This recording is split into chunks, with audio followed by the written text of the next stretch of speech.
재판장님, 이것은 28년 전 피고의 주민등록등본입니다.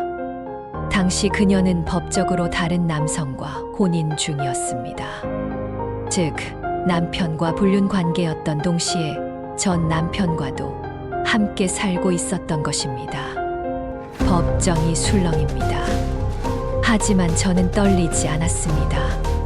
대체 무슨 일이 있었던 걸까요?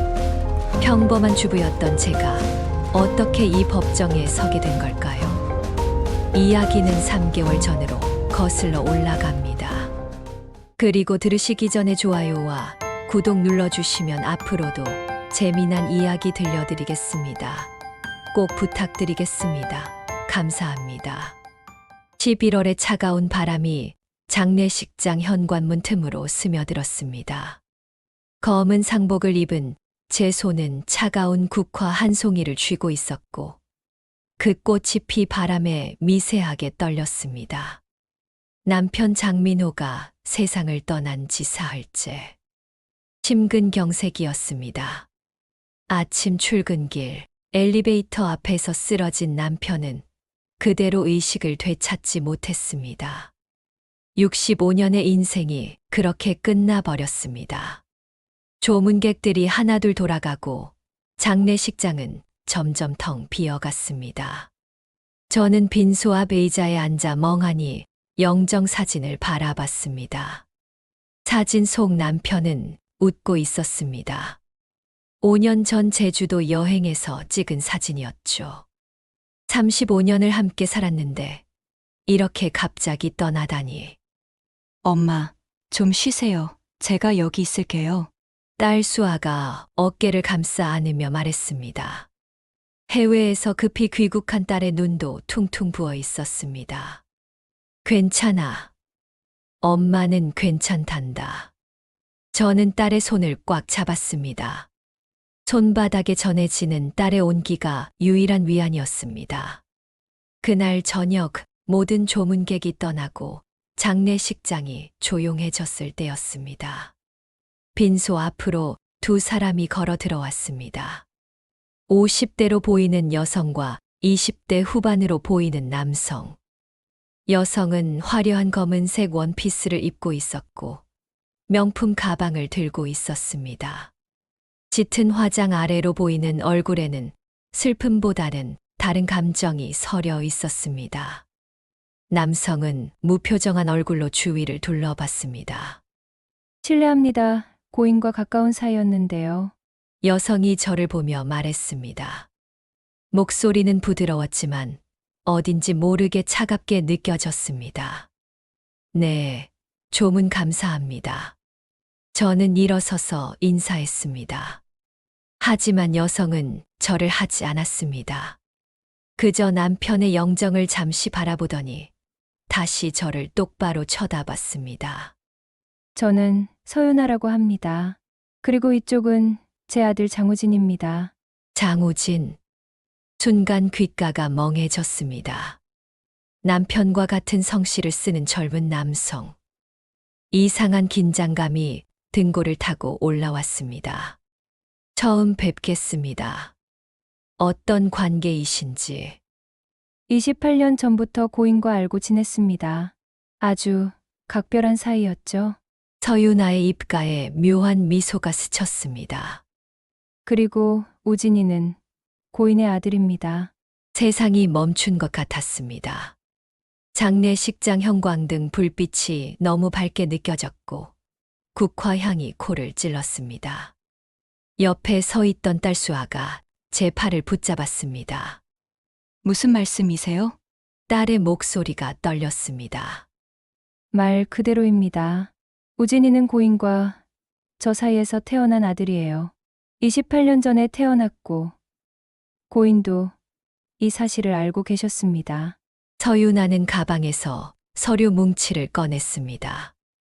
이건 28년간 고인이 보내주신 생활비 송금, 내역입니다. 그리고 이건 우진이의 출생신고서 사본이고요. 서류가 탁자 위에 놓였습니다. 저는 그것을 내려다봤습니다. 손이 떨려서 서류를 집을 수가 없었습니다.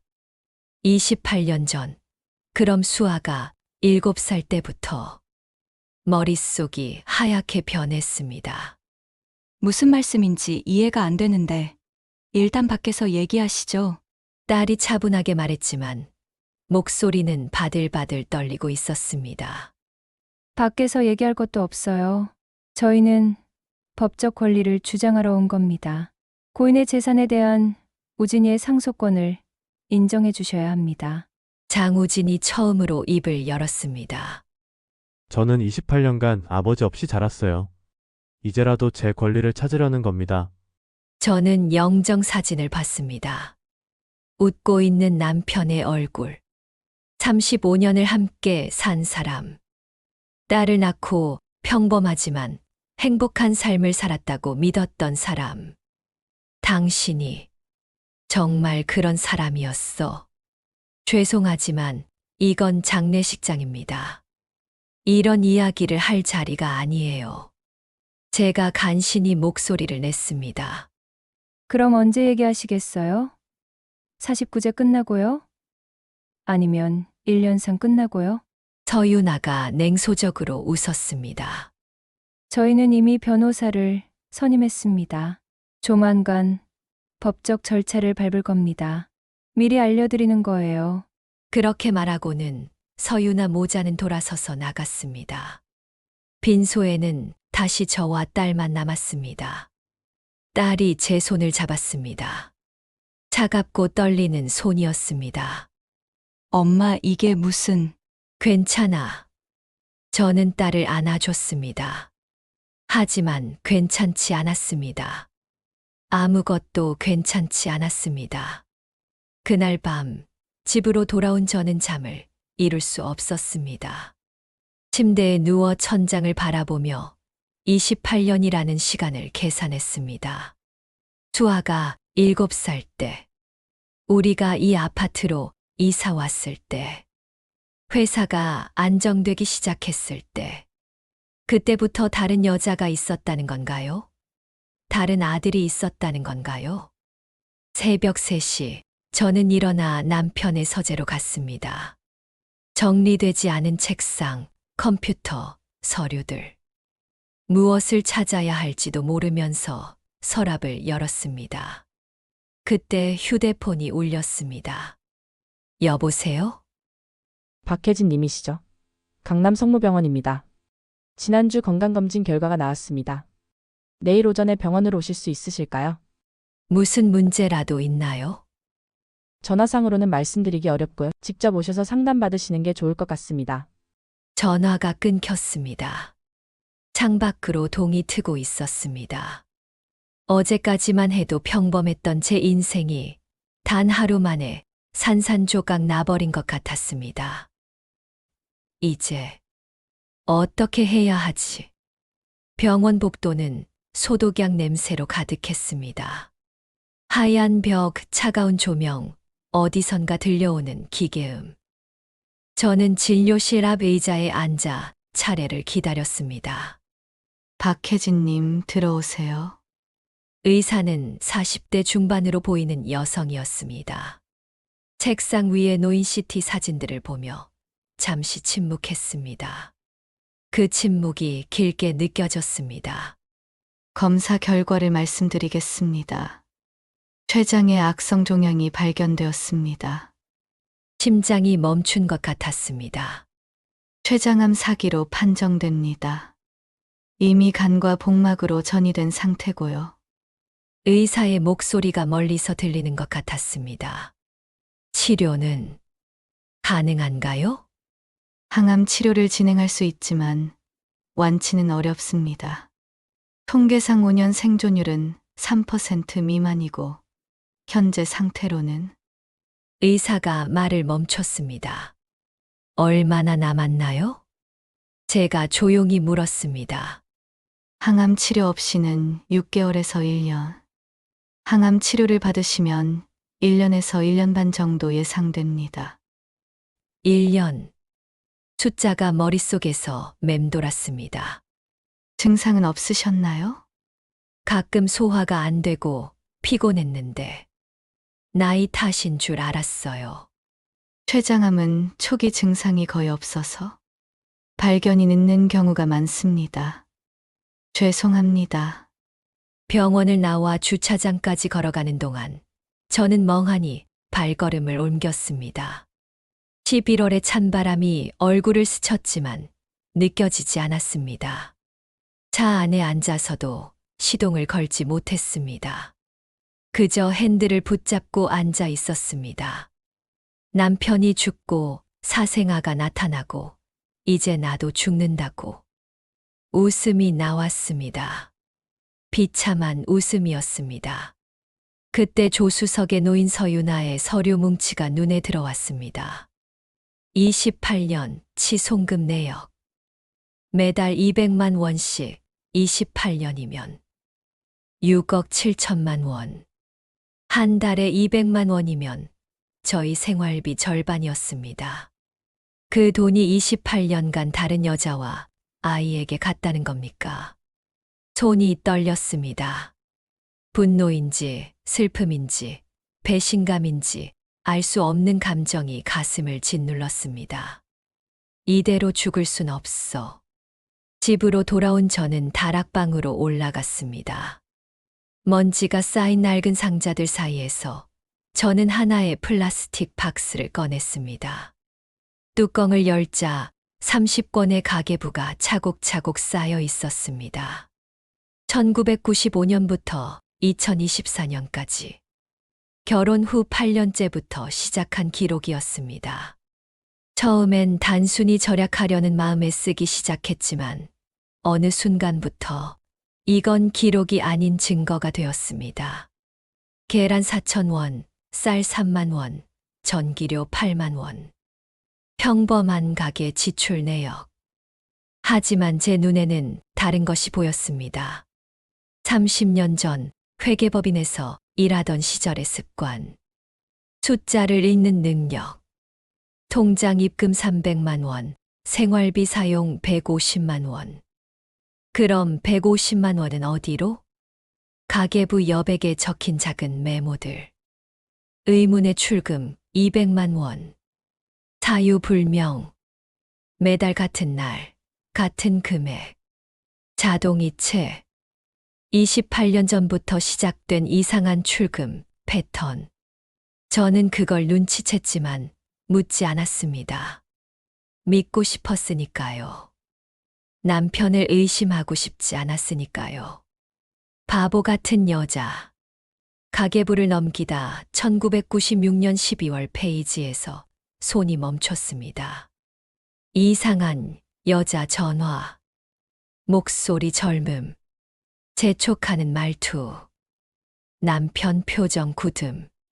그날이었습니다. 처음으로 의심했던 날. 하지만 남편은 회사 거래처 직원이라고 했고 저는 믿었습니다. 아니, 믿는 척했습니다. 그날부터 저는 더 철저히 기록하기 시작했습니다. 통장 입출금, 내역을 몰래 복사해두고 신용카드 명세서를 사진으로 찍어두고 이상한 출금이 있으면 메모해뒀습니다. 30년치 증거. 저는 상자 밑바닥에서 또 다른 봉투를 꺼냈습니다. 그 안에는 남편 명의 계좌의 거래, 내역 사본이 들어 있었습니다. 매달 15일, 200만 원. 28년간. 계산기를 두드렸습니다. 6억 7,200만 원. 정확히 맞아떨어졌습니다. 그래, 증거는 있어. 하지만 이게 뭐가 중요해? 이미 남편은 죽었는데. 가계부를 덮으려는 순간 마지막 페이지에 적힌 메모가 눈에 들어왔습니다. 2024년 10월 31일. 오늘도 이상한 출금 200만 원. 벌써 28년째. 언젠가 이 기록이 필요한 날이 올 것 같다. 한 달 전 제가 쓴 글이었습니다. 그날이 왔네. 저는 천천히 일어섰습니다. 다락방 작은 창문으로 저녁 하늘이 보였습니다. 해가 지고 있었습니다. 1년 남았다고 했지. 죽기 전에 해야 할 일이 생겼어. 가계부를 다시 상자에 넣고 상자를 들고 1층으로 내려왔습니다. 거실 소파에 앉아 저는 휴대폰을 꺼냈습니다. 인터넷 검색창에 변호사 상담을 입력했습니다. 그때 현관문이 열리며 딸이 들어왔습니다. 엄마, 병원 다녀왔어. 어떻게 됐어? 딸의 얼굴에 걱정이 가득했습니다. 저는 잠시 망설였습니다. 말해야 할까? 아니면 숨겨야 할까? 괜찮대. 별일 아니래. 거짓말이 입에서 나왔습니다. 정말 다행이다. 딸이 안도의 한숨을 쉬었습니다. 미안해, 수아야. 하지만 아직은 말할 수 없어. 엄마, 그 사람들 서윤아 씨 말이야. 변호사 선임했다고 연락 왔어. 딸이 조심스럽게 말했습니다. 그래. 엄마는 어떻게 할 거야? 우리도 변호사 선임해야 하는 거 아니야? 그래야겠지. 저는 차분하게 대답했습니다. 이상하리만큼 침착했습니다. 죽을 사람이 뭐가 무서워. 엄마, 괜찮아? 응. 괜찮아. 하지만 괜찮지 않았습니다. 분노가, 배신감이, 억울함이 가슴속에서 소용돌이쳤습니다. 28년간 날 속였어. 6억을 다른 여자에게 보냈어. 그리고 이제 그 여자가 내 재산까지 빼앗으려고 해. 저는 소파에 앉아 창밖을 바라봤습니다. 어둠이 내리고 있었습니다. 죽기 전에 다 정리하고 가야겠어. 제대로. 그날 밤 저는 변호사 사무실에 상담 예약을 했습니다. 그리고 상자 속 가계부 30권을 다시 꺼내 거실 테이블 위에 차곡차곡 쌓아뒀습니다. 30년의 기록. 이제 이걸 무기로 써야 할 때였습니다. 변호사 사무실은 강남역 근처 빌딩 12층에 있었습니다. 유리문을 열고 들어서자 깔끔한 인테리어와 은은한 커피 향이 느껴졌습니다. 박혜진님 맞으시죠? 정민석 변호사입니다. 40대 초반으로 보이는 남성 변호사가 악수를 청했습니다. 단정한 양복에 부드러운 미소. 하지만 눈빛만은 날카로웠습니다. 앉으세요. 편하게 말씀하시면 됩니다. 회의 테이블에 앉자 변호사가 노트북을 켰습니다. 상담 신청서에 보니 남편분 사후에 사생아라고 주장하는 사람이 나타났다고 하셨는데 자세히 말씀해 주시겠어요? 저는 천천히 상황을 설명했습니다. 서윤아와 장우진의 등장, 28년 전부터 관계였다는 주장, 6억 원의 송금 내역. 변호사는 묵묵히 듣다가 메모를 하기 시작했습니다. 출생신고서 사본은 보셨나요? 네. 아버지란에 남편 이름이 적혀 있더라고요. 하지만 그게 진짜라는 보장은 없습니다. 출생신고서는 조작이 가능하거든요. 변호사의 말에 희망이 보이는 것 같았습니다. 그럼 어떻게 해야 하나요? 일단 DNA 검사를 법원에 청구해야 합니다. 친자 관계가 확인되지 않으면 상속권도 없으니까요. 만약 친자라면요? 그럼 법정 상속 지분을 인정해야 합니다. 배우자 1.5, 자녀 각 1의 비율로 나누게 되죠. 따님과 그 아들이 있다면 변호사가 계산기를 두드렸습니다. 총 재산이 얼마나 되시나요? 정확히는 모르겠지만 집이 15억 정도 하고 남편 회사 지분이 있고 대략 총액을 45억으로 잡으면 배우자인 부인이 27억, 자녀 1인당 9억씩입니다. 만약 그 아들이 친자로 인정되면 부인은 22억 5천, 따님은 7억 5천, 그 아들도 7억 5천을 받게 됩니다. 7억 5천. 수아의 몫이 줄어든다는 뜻이었습니다. 그럴 순 없어요. 제 목소리가 떨렸습니다. 일단 진정하세요. 아직 친자인지 확인도 안 됐잖아요. 변호사가 진정시키려 했지만 저는 이미 마음속에서 무언가 끓어오르는 걸 느꼈습니다. 변호사님, 제가 준비한 자료가 있습니다. 저는 가방에서 가계부 3권을 꺼냈습니다. 최근 10년치였습니다.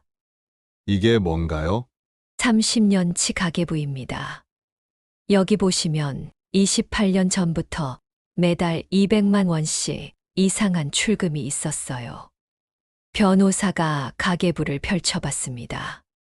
이건 상당히 체계적으로 기록하셨네요. 저 회계법인에서 일했었거든요. 결혼 전에 변호사의 눈빛이 달라졌습니다. 그럼 재무 관련 지식이 있으시겠네요? 어느 정도는요. 좋습니다. 이 자료는 매우 유용할 것 같습니다. 남편이 28년간 특정인에게 돈을 보냈다는 증거니까요. 변호사가 노트북에 무언가를 입력하기 시작했습니다. 그런데 부인, 혹시 남편 명의 재산이 실제로 얼마나 되는지 정확히 아시나요? 집은 공동명이고요. 회사 지분은 남편 명이에요. 은행 계좌나 주식, 부동산은요? 잘 모르겠어요. 남편이 재무 관리를 했거든요. 거짓말이었습니다. 사실 저는 알고 있었습니다. 30년간 몰래 확인해 왔으니까요. 남편 단독명의 재산은 회사 지분 3억이 전부였습니다. 나머지는 모두 제 명이거나 공동명이었습니다. 하지만 그 사실을 아직 밝힐 순 없었습니다. 때가 되면 말하겠어. 지금은 아니야. 알겠습니다. 일단 금융거래 내역부터 확인해 봐야겠네요. 부인 동의하에 법원에 금융거래 조회를 신청하겠습니다. 네. 상담이 끝나고 사무실을 나서는데 변호사가 마지막으로 말했습니다. 부인, 혹시 건강은 괜찮으세요? 안색이 좀 안 좋아 보이시는데. 괜찮습니다. 요즘 스트레스가 좀 있어서요. 당연히 그러시겠죠. 힘내세요. 엘리베이터를 타고 내려오는데 거울에 비친 제 얼굴이 보였습니다. 창백한 얼굴, 움푹 꺼진 눈. 벌써 병색이 드러나고 있었습니다. 1년. 그 안에 끝내야 해. 집으로 돌아오니 딸이 저녁을 준비하고 있었습니다. 엄마, 변호사 상담 어떻게 됐어? 괜찮았어. 일단 DNA 검사부터 하기로 했어. 그 사람들 진짜 아빠 아들일까? 딸의 목소리에 불안이 묻어났습니다. 모르겠어. 하지만 확인은 해봐야지. 저는 차분하게 대답했지만 마음속으로는 이미 계획을 세우고 있었습니다. 그날 밤 저는 다시 가계부를 펼쳤습니다. 하지만 이번엔 다른 걸 찾았습니다. 재산 목록. 30년간 제가 몰래 관리해온 재산들. 15년 전부터 조금씩 남편 명의에서 제 명의로 이전해둔 부동산들. 세금 절감 명목으로 남편을 설득했었죠. 여보, 부부간 증여는 6억까지 공제래요. 세금 아끼려면 지금 이전해두는 게 좋을 것 같아요. 남편은 그 말을 믿었습니다. 아내가 설마 자신을 의심하겠냐고 생각했겠죠. 하지만 저는 알고 있었습니다. 언젠가 이 순간이 올 거라고. 컴퓨터를 켜고 숨겨둔 파일을 열었습니다. 재산 목록 최종. 스스스. 강남 아파트 공동명의 15억. 분당 오피스텔 해진명의 5억. 판교 토지 해진명의 3억. 주식 및 펀드 해진명의 12억. 비밀 계좌 해진명의 7억. 남편 회사 지분 남편 명의 3억. 총 45억 중 남편 단독 명의는 고작 3억. 서윤아, 내가 원하는 게 돈이지. 좋아. 3억의 절반, 1억 5천만 원 줄게. 그것도 친자로 증명되면 말이야. 저는 차가운 미소를 지었습니다. 하지만 미소는 오래 가지 않았습니다. 갑자기 복부에 날카로운 통증이 왔습니다. 책상을 붙잡고 숨을 참았습니다. 식은 땀이 이마에 맺혔습니다. 벌써 증상이 시작됐나. 서랍에서 진통제를 꺼내 삼켰습니다. 통증이 조금씩 가라앉았습니다. 아직은 아니야. 아직 쓰러질 순 없어. 창밖으로 밤하늘이 보였습니다. 별 하나 없는 깜깜한 하늘. 서윤아, 장우진. 너희가 누구와 싸우고 있는지 모르겠지. 곧 알게 될 거야. 그날부터 저는 본격적으로 움직이기 시작했습니다. 12월이 되자 거리에는 크리스마스 장식이 걸리기 시작했습니다. 하지만 제게 연말 분위기는 무의미했습니다. 법원에서 첫 조정기일이 잡혔다는 통보를 받은 날이었으니까요. 조정기일 전날 밤 집 초인종이 울렸습니다. 밤 9시가 넘은 시각이었습니다. 인터폰 화면을 보니 낯익은 얼굴이 보였습니다. 석윤 씨, 강석윤. 남편의 대학 동기이자 40년 직이었습니다. 은행 지점장으로 정년 퇴임한 지 3년째였죠. 문을 열자 석윤 씨가 조심스럽게 들어왔습니다. 늦은 시간에 죄송합니다, 혜진 씨. 잠깐 얘기 좀 할 수 있을까요? 네, 앉으세요. 거실 소파에 앉은 석윤 씨는 한동안 말이 없었습니다. 뭔가 고민하는 표정이었습니다. 민호 장례식 때 뵙지 못해서 죄송합니다. 해외에 있었거든요. 괜찮아요. 조의금 잘 받았어요. 혜진 씨, 그 사람들 이야기 들었습니다. 서유나 모자. 저는 잠시 침묵했습니다. 소문이 벌써 났나 보네요. 혜진 씨, 사실 저는 알고 있었습니다. 뭐라고? 10년 전부터 민호가 이상한 금융거래를 하고 있다는 걸 눈치챘습니다. 제가 은행 지점장이었으니까요. 석윤 씨가 가방에서 USB를 꺼냈습니다. 이건 지난 10년간 민호의 금융거래 내역입니다. 물론 비공식적으로 복사한 거라 법적으로 문제가 될 수도 있지만 손이 떨렸습니다. USB를 받아들며 저는 물었습니다. 왜 진작 말씀 안 하셨어요? 죄송합니다. 친구였으니까요. 그리고 혹시 혜진 씨가 모르는 게 차라리 나을 수도 있다고 생각했습니다. 하지만 이제 말씀하시는 건 왜죠? 민호가 죽고 나서 그 여자가 나타났다는 소식을 들었습니다. 이건 다른 문제입니다. 혜진 씨가 알아야 할 권리가 있다고 생각했습니다. 저는 USB를 꽉 쥐었습니다. 이 안에 뭐가 들어있나요? 28년간의 송금 내역하지만 그뿐만이 아닙니다. 10년 전 제가 확인한 바로는 서유나라는 사람, 전과가 있습니다. 전과. 결혼 사기입니다. 2015년 타 지역에서 다른 이름으로 활동하면서 중년 남성을 상대로 사기를 쳤습니다. 당시 집행유예를 받았고요. 저는 숨이 막히는 것 같았습니다. 그럼 우진이도 그 아들이 정말 민호의 친자인지는 모르겠습니다. 하지만 서유나라는 여자는 분명 의심스러운 인물입니다. 석윤 씨가 또 다른 서류를 꺼냈습니다. 이건 서유나의 주민등록 이력입니다. 제 인맥을 통해 비공식적으로 구한 겁니다.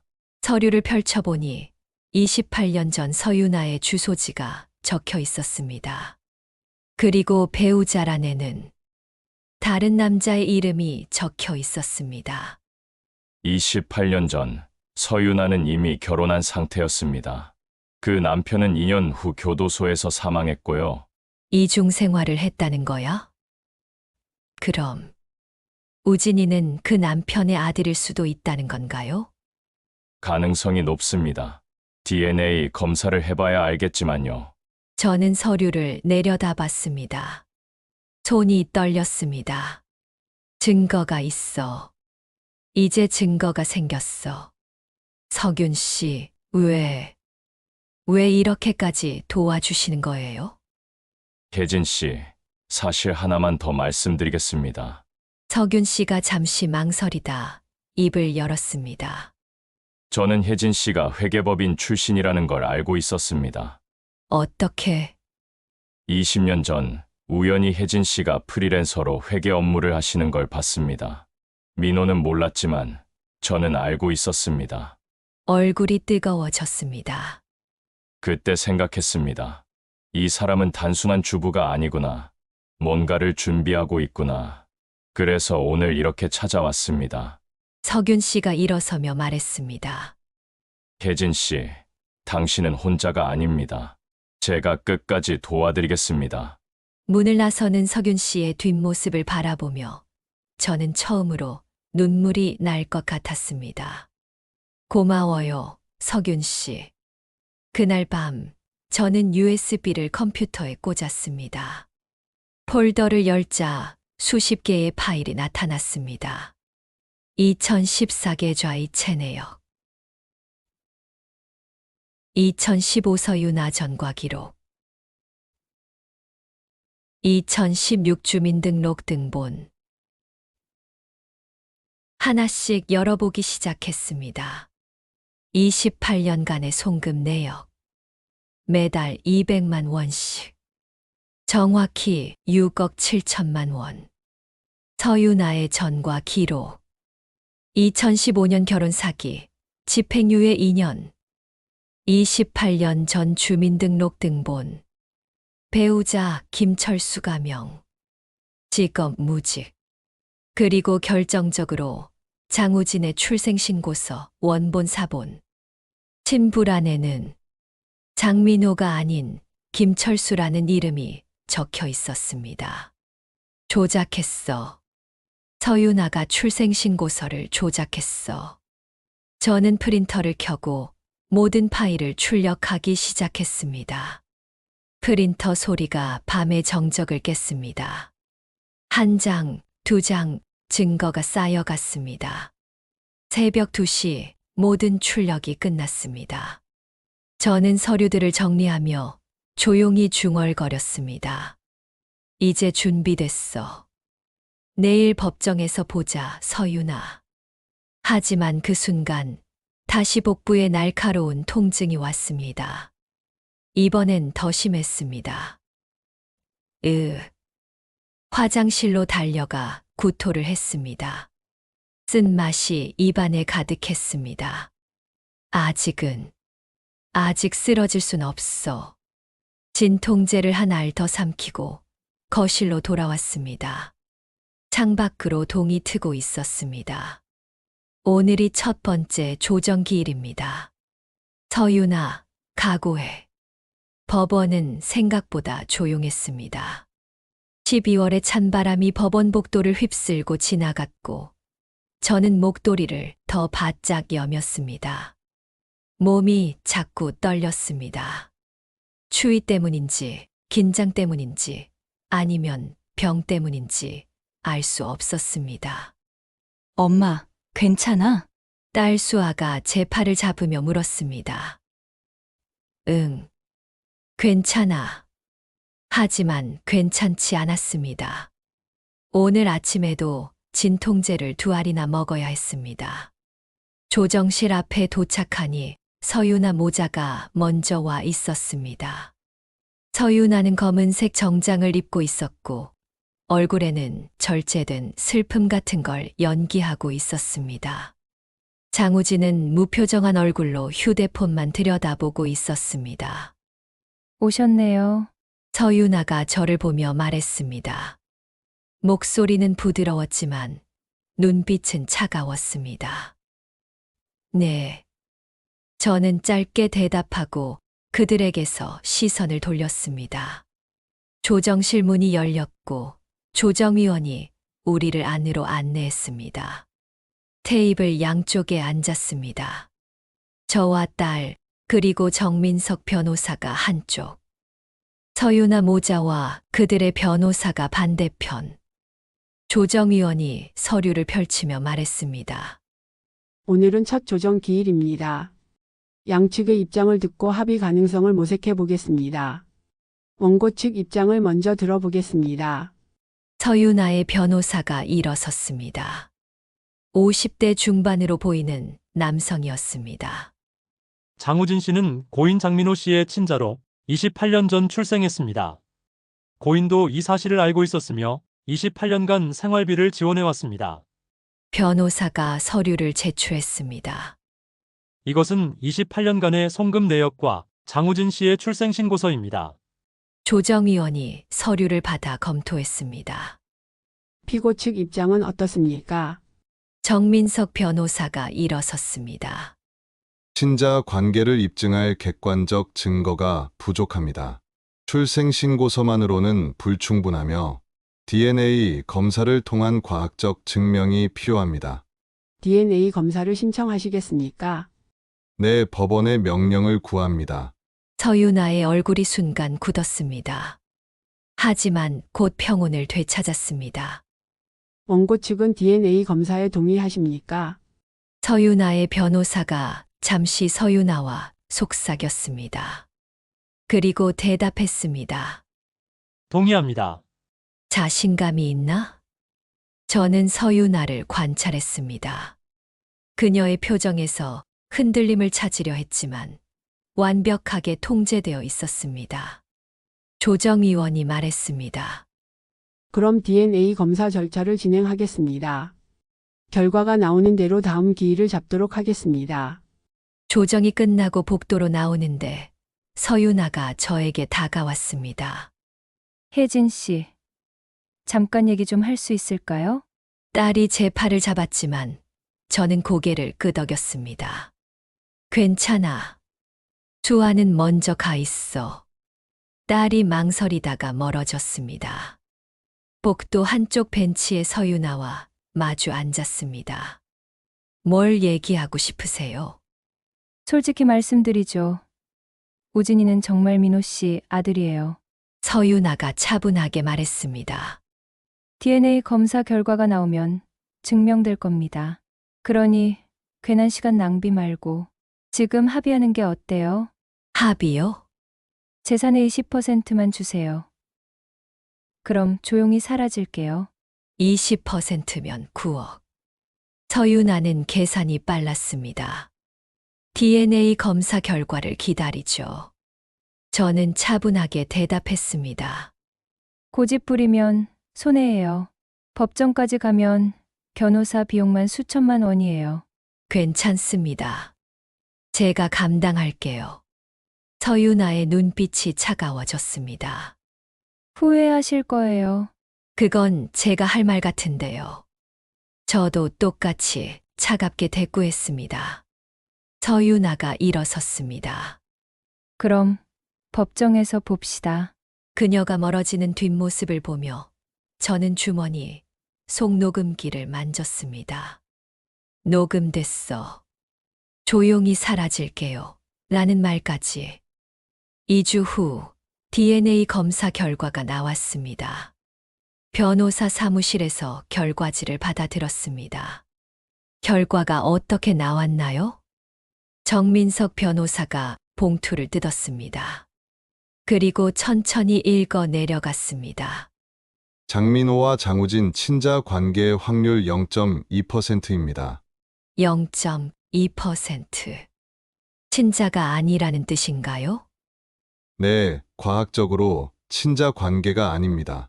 저는 깊은 숨을 내쉬었습니다. 역시 그런데 여기 추가 검사 결과가 있습니다. 변호사가 다음 페이지를 넘겼습니다. 교도소 사망자 DNA 데이터베이스와 대조한 결과 김철수라는 인물과 99.9% 일치합니다. 김철수요? 네, 28년 전 교도소에서 사망한 인물입니다. 그리고 변호사가 서류를 더 꺼냈습니다.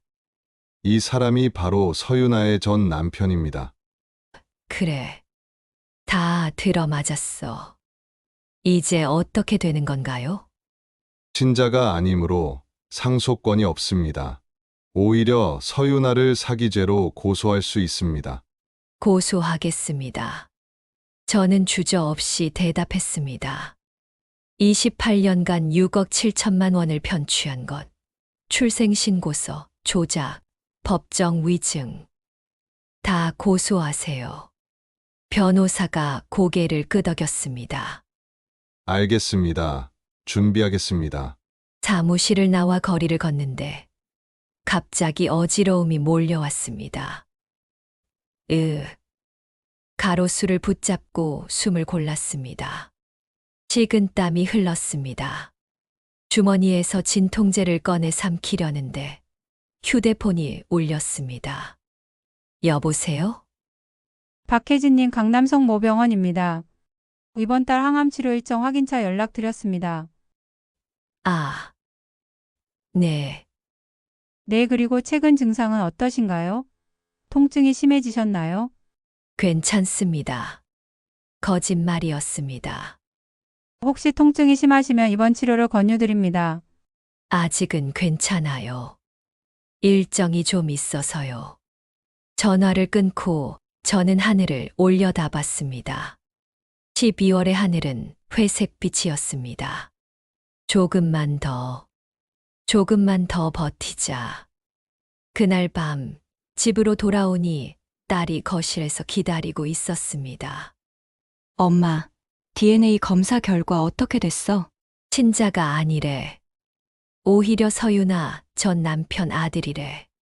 정말. 그럼 이제 끝난 거야? 아직 아니야.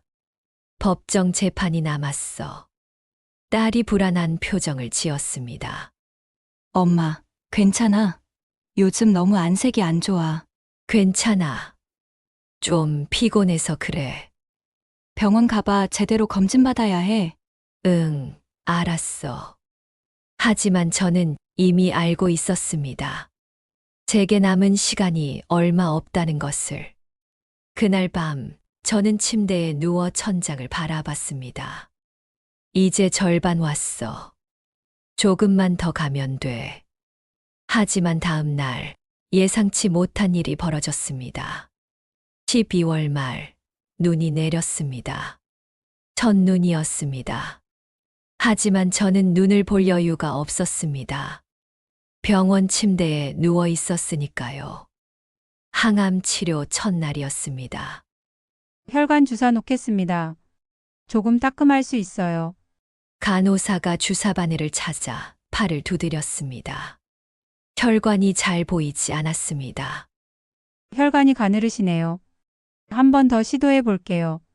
바늘이 피부를 뚫고 들어갔습니다. 아팠습니다. 하지만 참았습니다. 항암제가 주입되기 시작했습니다. 차가운 액체가 혈관을 타고 흐르는 느낌. 메스꺼움이 밀려왔습니다. 괜찮으세요? 불편하시면 말씀하세요. 괜찮습니다. 하지만 30분이 지나자 참을 수 없었습니다. 구토가 올라왔습니다. 간호사가 급히 대야를 가져왔지만 아무것도 나오지 않았습니다. 공복이었으니까요. 몸이 떨렸습니다. 식은땀이 온몸을 적셨습니다. 혜진님 조금만 참으세요. 곧 끝나요. 간호사의 목소리가 멀리서 들렸습니다. 2시간의 치료가 끝났을 때 저는 완전히 녹초가 되어 있었습니다. 오늘은 병원에서 경과를 지켜봐야 할 것 같습니다. 의사가 차트를 보며 말했습니다. 안 돼요. 집에 가야 해요. 부작용이 심하실 수 있습니다. 최소 하루는 입원하시는 게. 안 됩니다. 오늘 중요한 일이 있어요. 결국 저는 의사의 만류를 뿌리치고 퇴원했습니다. 오늘은 서윤아 모자에 대한 사기죄 고소장을 제출하는 날이었으니까요. 비틀거리며 집에 도착했을 때 현관문 앞에 누군가 서 있었습니다. 서윤아였습니다. 혜진 씨, 대화 좀 합시다. 할 말 없어요. 저는 지나가려 했지만 서윤아가 팔을 잡았습니다. DNA 검사 결과 봤어요. 어떻게든 조작한 거겠죠? 뭐라고요? 교도소 사망자 DNA? 그런 게 어떻게 일치할 수 있어요? 분명 당신이 뭔가 손 썼을 거예요. 서유나의 목소리가 높아졌습니다.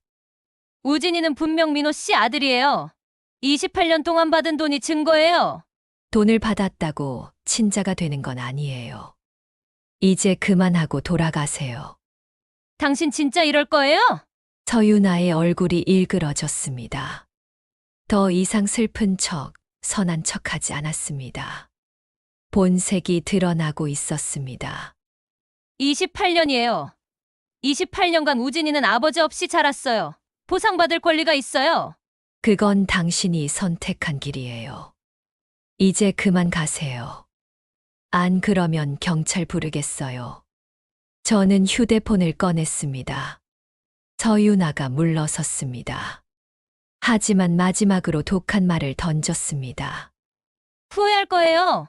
당신도 곧 죽을 거면서 왜 이렇게까지 하는 거예요? 순간 몸이 굳었습니다. 뭐라고요? 알아요. 당신 암 걸렸다는 거. 병원 다니는 거 다 알아요. 어떻게 알았지? 곧 죽을 사람이 뭘 그렇게 악착같이 지키려고 해요? 그냥 우진이한테 좀 나눠줘요. 어차피 당신은 쓰지도 못할 돈이잖아요. 서유나의 말이 비수처럼 꽂혔습니다. 나가세요. 지금 당장. 제 목소리가 떨렸습니다. 서유나가 비웃으며 돌아섰습니다. 빨리 죽어줘야 우리도 편한데. 암 환자가 왜 이렇게 질기냐? 그 말을 남기고 서유나는 사라졌습니다. 저는 그 자리에 주저앉았습니다. 녹음했어야 하는데. 하지만 너무 놀라서 녹음기를 켤 생각도 못했습니다. 현관문을 열고 들어가는데 다리에 힘이 풀렸습니다. 바닥에 쓰러졌습니다. 엄마, 딸이 달려왔습니다. 엄마, 괜찮아? 어디 아파? 괜찮아. 그냥 좀 어지러워서. 병원 가야 해. 지금 당장. 안 돼. 오늘 고소장 제출해야 해. 고소장은 무슨, 엄마 건강이 먼저야. 딸이 119에 전화하려 했지만 제가 손으로 막았습니다. 정말 괜찮아. 그냥 좀 쉬면 돼. 엄마 요즘 너무 이상해. 대체 무슨 일이야? 딸의 눈에 눈물이 고였습니다. 저는 딸을 안아줬습니다. 미안해, 수아야. 엄마가 좀 힘들어서 그래. 무슨 일인데? 나한테 말해줘. 하지만 저는 말할 수 없었습니다. 아직은 아니었습니다. 그날 밤 저는 침대에 누워 천장을 바라봤습니다. 서유나의 말이 계속 머릿속에 맴돌았습니다. 곧 죽을 사람이 뭘 그렇게 악착같이 지키려고 해요? 맞아. 나는 곧 죽어. 그럼 이게 무슨 의미가 있지? 눈물이 흘렀습니다. 처음으로 모든 게 무의미하게 느껴졌습니다. 35년을 함께 산 남편은 날 배신했고, 나는 죽어가고 있고, 악한 사람들은 당당하게 거짓말을 하고, 이게 무슨 의미가 있어? 손으로 얼굴을 감쌌습니다. 울음소리가 새어나오지 않도록. 그때 방문이 조심스럽게 열렸습니다. 딸이 들어왔습니다. 엄마, 안 주무세요? 딸이 침대 옆에 앉았습니다. 엄마, 나 알아요. 뭘? 엄마가 아픈 거 심각한 거. 저는 대답하지 못했습니다. 병원 서류 봤어요. 항암 치료 일정표. 들켰구나. 왜 말 안 해줬어요? 딸의 목소리가 떨렸습니다. 미안해. 얼마나 남았어요? 1년. 딸이 흐느끼기 시작했습니다. 왜 혼자 감당하려고 해요? 수아야. 미안해. 엄마가 너한테 짐이 되고 싶지 않았어. 무슨 소리예요? 엄마는 내 엄마예요. 딸이 저를 껴안았습니다. 두 사람 모두 울었습니다. 한참을 울고 나서 딸이 말했습니다. 엄마, 이제 혼자 하지 마요. 내가 도울게요, 뭐든지. 수아야, 그 여자, 서유나 모자 때문에 이러는 거죠? 엄마를 위해 싸우는 거죠? 응. 엄마는 내가 떳떳하게 물려받았으면 좋겠어. 더러운 사람들한테 빼앗기고 싶지 않아. 알았어요. 그럼 같이 싸워요. 엄마 혼자 하지 말고. 딸의 손이 제 손을 꽉 잡았습니다.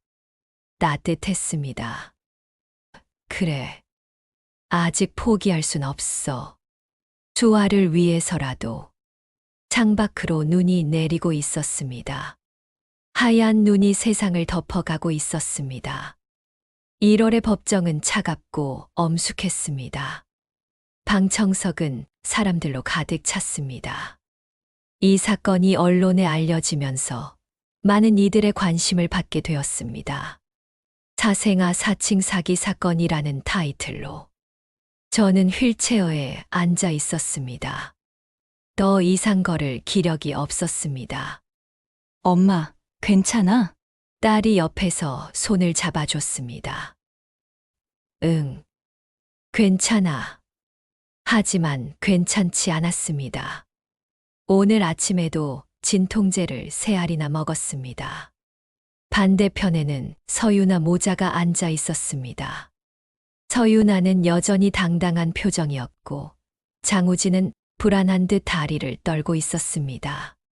재판을 시작하겠습니다. 판사가 입장했고 모두가 일어섰습니다. 저는 휠체어에 앉은 채로 고개를 숙였습니다. 피고인 서유나, 장우진에 대한 사기 및 문서 위조 혐의 사건입니다. 검사, 공소 사실을 진술하세요. 검사가 일어섰습니다.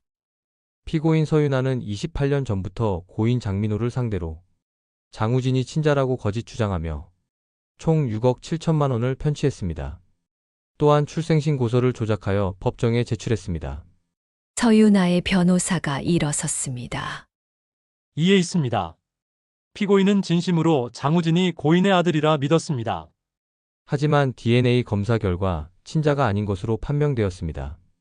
그것은 검사 과정에서 오류가 있었을 가능성이 있습니다. 판사가 손을 들어 제지했습니다. DNA 검사는 국립과학수사연구원에서 진행한 것으로 신뢰도가 높습니다. 변호인의 주장은 받아들이기 어렵습니다. 그럼 증인 신문을 시작하겠습니다. 원고 측 증인 강석윤 씨를 증인석으로. 석윤 씨가 증인석에 섰습니다. 증인은 고인과 어떤 관계였습니까? 40년 지기 친구였습니다. 그리고 은행 지점장으로서 고인의 금융거래를 관리했습니다. 28년 전부터의 금융거래에 대해 아시는 바를 말씀해 주세요. 28년 전부터 매달 15일 200만 원씩 정기적으로 출금되었습니다. 주치의는 서윤아였습니다. 그 돈의 성격이 무엇이라고 생각하십니까? 당시에는 정확히 알 수 없었습니다.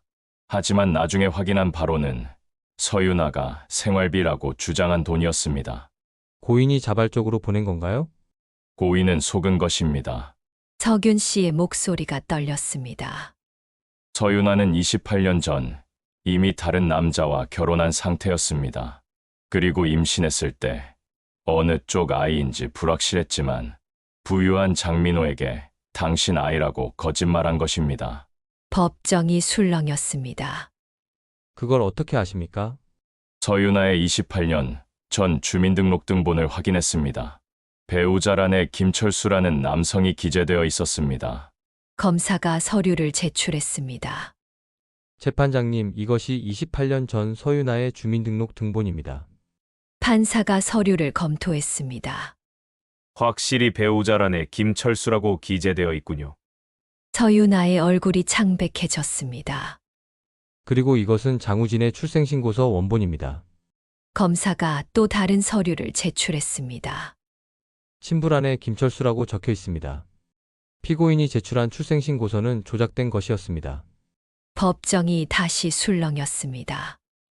이제 제 차례였습니다. 딸이 휠체어를 밀어 증인석 앞으로 갔습니다. 증인 선서하십시오. 저는 떨리는 손으로 선서문을 읽었습니다. 양심에 따라 숨김과 보탬이 없이 사실 그대로 말씀하시겠습니까?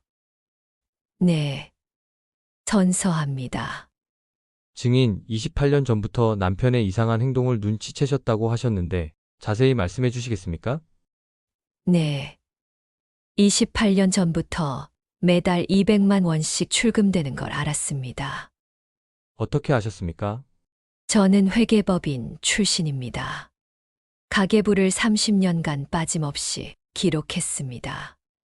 검사가 제 가계부 30권을 증거로 제출했습니다. 판사가 가계부를 펼쳐보았습니다. 정말 세심하게 기록되어 있군요. 남편이 왜 그 돈을 보냈는지 아셨습니까? 처음엔 몰랐습니다. 하지만 의심은 했습니다. 그래서 더 철저히 기록했습니다. 왜 남편에게 직접 물어보지 않으셨습니까? 목이 메었습니다.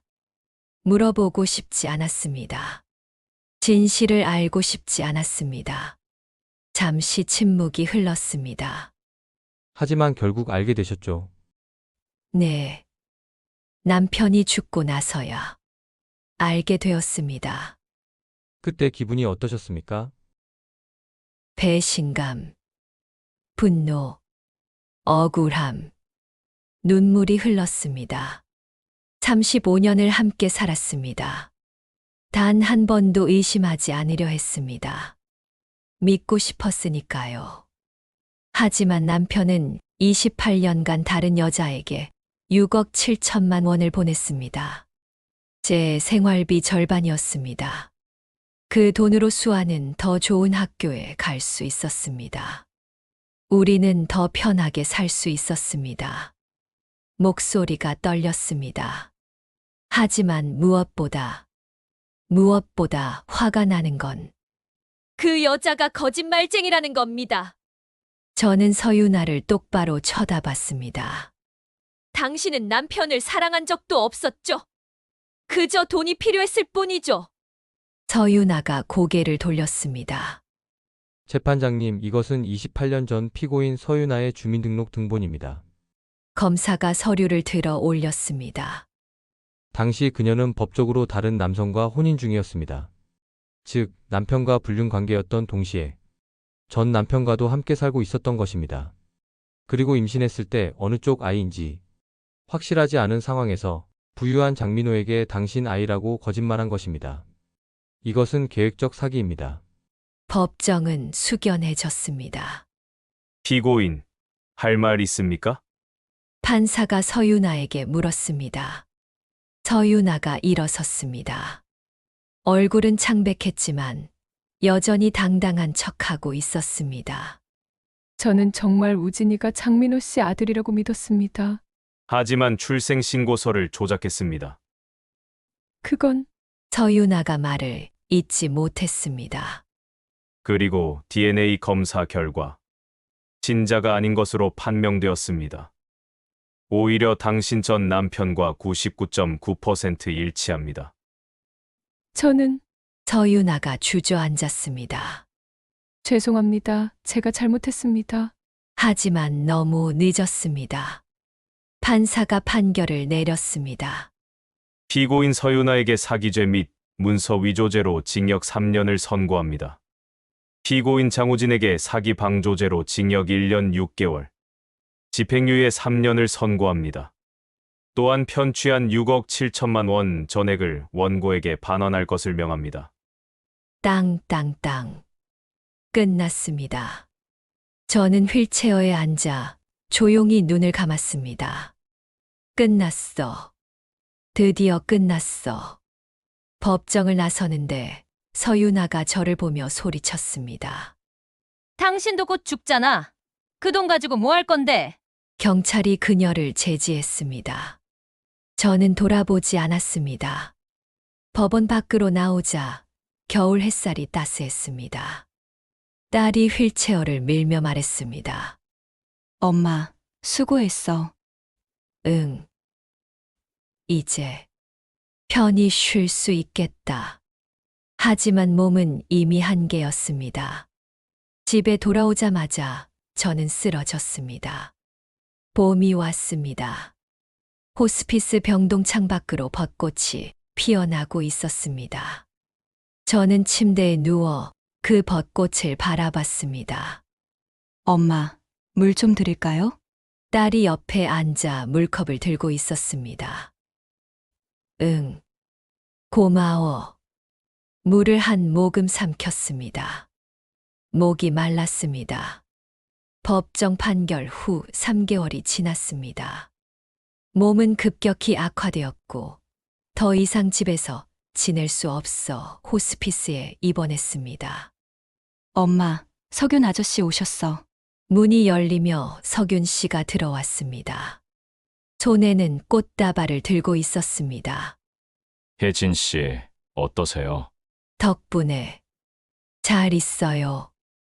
목소리가 잘 나오지 않았습니다.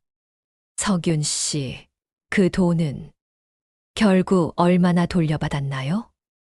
석윤 씨가 잠시 망설이다 대답했습니다. 판결 이후 서윤아는 복역 중이고 법원에서 재산 압류 명령을 내렸습니다.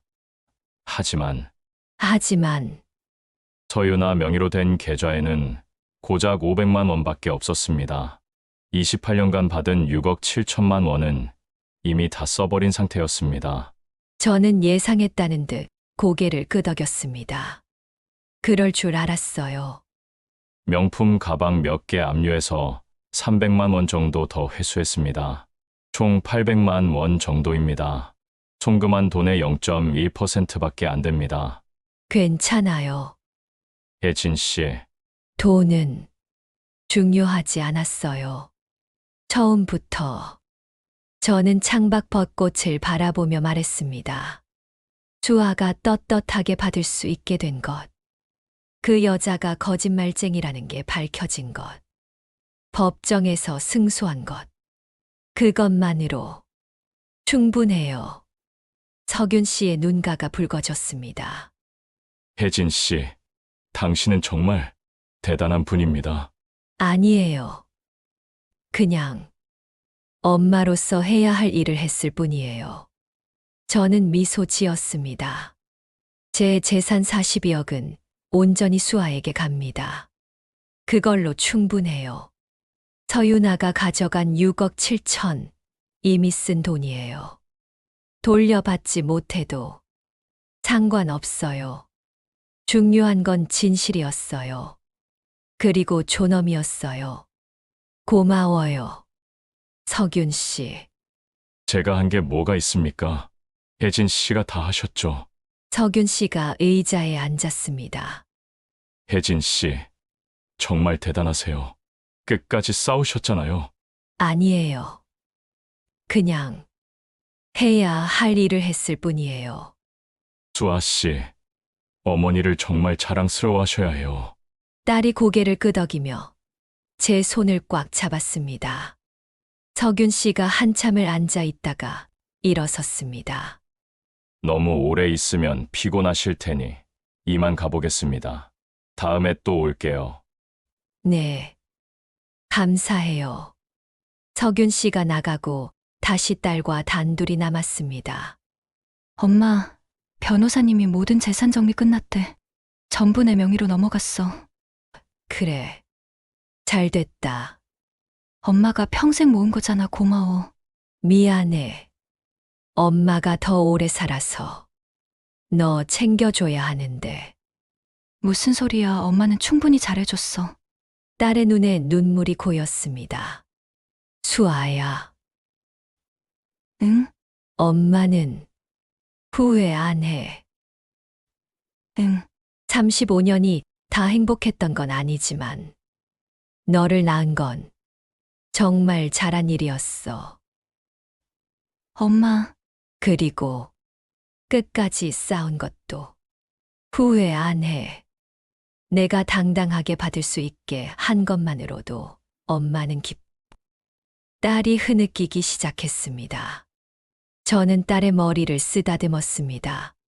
힘이 없어서 손이 떨렸습니다. 울지 마. 엄마는 괜찮아. 하지만 딸은 계속 울었습니다.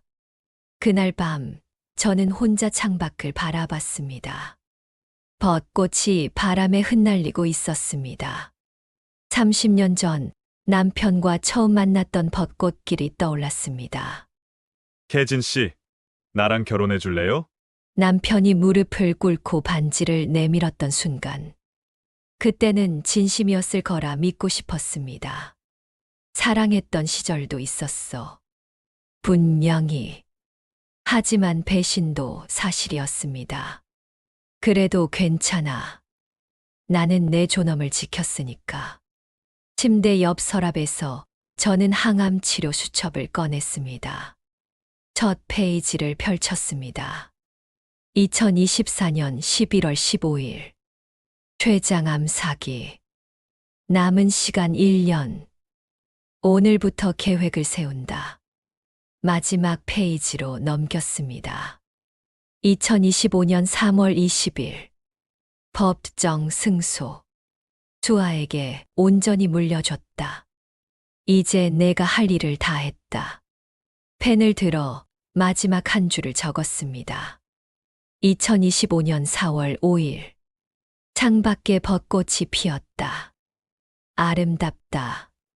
이제 진짜 쉴 수 있겠다. 펜을 내려놓고 수첩을 덮었습니다. 눈이 감겼습니다. 너무 피곤했습니다. 이제 정말 끝이구나.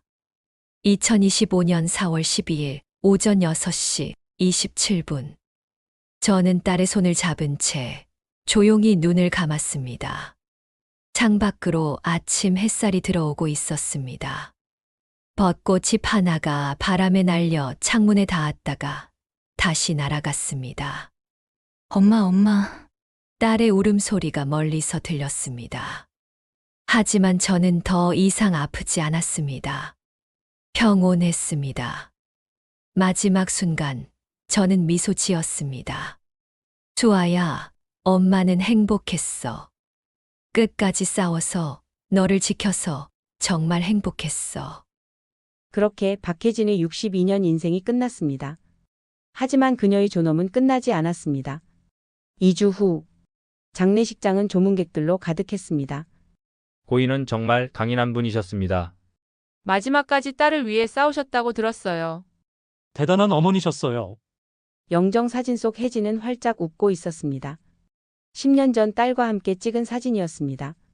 재단 앞에는 항암 수첩이 놓여 있었습니다. 수아가 그것을 공개하기로 결정했습니다. 어머니는 마지막 1년간 이 수첩의 모든 것을 기록하셨습니다. 투병 기록인 동시에 복수 계획이기도 했습니다. 어머니는 죽음 앞에서도 존엄을 잃지 않으셨습니다. 조문객들이 숙연해졌습니다. 석윤 씨가 헌화하며 조용히 말했습니다. 혜진 씨, 정말 수고 많으셨습니다. 편히 쉬세요. 장례식이 끝나고 수아는 어머니의 유품을 정리했습니다. 서재 책상 서랍 깊숙이 한 통의 편지가 있었습니다. 봉투에는 수아에게라고 적혀 있었습니다. 떨리는 손으로 편지를 펼쳤습니다. 사랑하는 수아에게. 이 편지를 읽고 있다면 엄마는 이미 떠났겠구나. 미안해. 그리고 고마워. 엄마는 평생 착한 아내로 살았어. 남편을 의심하지 않고 믿고 참았어. 하지만 마지막 1년은 달랐어. 나 자신을 위해 싸웠어. 내가 당당하게 살 수 있도록, 더러운 사람들에게 빼앗기지 않도록. 그게 엄마가 할 수 있는 마지막 사랑이었어. 수아야, 엄마가 물려준 재산으로 행복하게 살아줘. 하지만 돈보다 중요한 건 내 자존심이야. 누구에게도 무시당하지 마. 누구에게도 내 존엄을 빼앗기지 마. 엄마는 마지막 순간까지 내 존엄을 지켰어. 그게 자랑스러워. 사랑한다, 우리 딸. 엄마가. 편지를 읽고 난 수아는 한참을 울었습니다. 그리고 결심했습니다. 엄마의 뜻을 이어갈게. 1년 후 2026년 봄. 서울 강남구 한 빌딩 1층에 새로운 간판이 걸렸습니다. 박혜진 여성권익법률사무소. 수아가 어머니의 이름으로 설립한 비영리 단체였습니다. 혼인 사기 피해 여성, 가정폭력 피해 여성, 불공정한 이혼 소송 피해 여성들을 무료로 지원합니다. 개소식 날 수많은 여성들이 찾아왔습니다. 제 어머니는 마지막 1년간 스스로를 지키기 위해 싸우셨습니다. 수아가 마이크 앞에서 말했습니다. 저는 그 정신을 이어가고자 합니다. 어머니처럼 부당함에 맞서 싸우는 여성들을 돕고 싶습니다. 박수가 터져 나왔습니다.